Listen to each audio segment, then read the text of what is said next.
Pendant ces 37 ans, il a supervisé la construction d'un appareil d'État dans lequel le pouvoir réel n'est pas concentré dans une seule personne, mais distribué entre 7 institutions parallèles qui se contrôlent mutuellement. Les gardiens de la Révolution, le Conseil des gardiens, l'Assemblée des experts, le Conseil de discernement, le gouvernement élu, la magistrature et le bureau du guide lui-même. Ça veut dire que chaque jour depuis 1989, Khamenei a construit un système conçu pour que sa propre mort ne soit pas fatale au régime. Il a réussi. Et personne dans les médias occidentaux ce matin ne parle de cette architecture. Khamenei avait 85 ans au moment de sa mort. Il dirigeait l'Iran depuis 1989, soit 37 ans de pouvoir ininterrompu. L'Assemblée des experts, l'organe constitutionnellement chargé de désigner son successeur, compte 88 membres. Elle doit se réunir dans les 72 heures, suivant la confirmation officielle du décès. Parmi les successeurs pressentis figure Mojtaba Khamenei, fils du guide, dont la candidature est soutenue par une faction des gardiens de la Révolution. Le Conseil des gardiens, organe de 12 membres dont 6 juristes islamiques nommés par le guide lui-même, dispose d'un droit de veto sur toute décision jugée contraire à la constitution islamique. Et les gardiens de la Révolution contrôlent directement une économie parallèle estimée à 20% du PIB iranien, soit environ 75 milliards de dollars en 2025. 37 ans de pouvoir, 88 membres pour choisir le successeur, 75 milliards de dollars sous contrôle militaire. Contre un Occident qui célèbre sans avoir lu la constitution iranienne.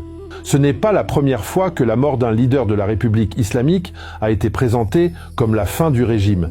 Il y a exactement 37 ans, en 1989, la mort de l'ayatollah Khomeini, fondateur de la révolution islamique, figure absolument irremplaçable, selon tous les analystes occidentaux de l'époque, avait été annoncée comme le début de l'effondrement.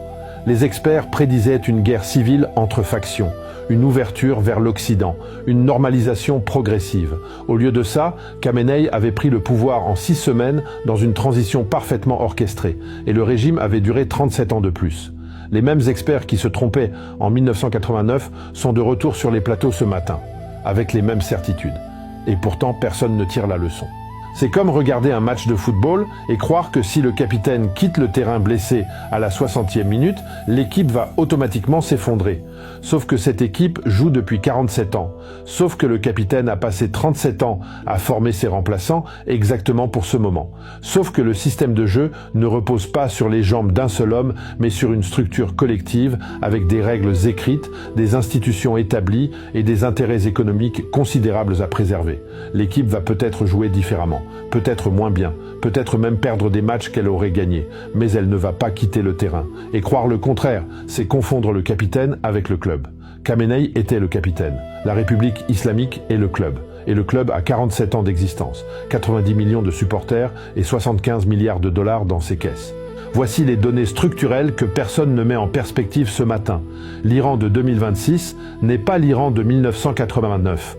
Son programme balistique compte aujourd'hui entre 3000 et 4000 missiles opérationnels. Son réseau de proxy, Hezbollah, Houthis, milice irakienne, représente une force combinée de plus de 200 000 combattants répartis sur 6 pays.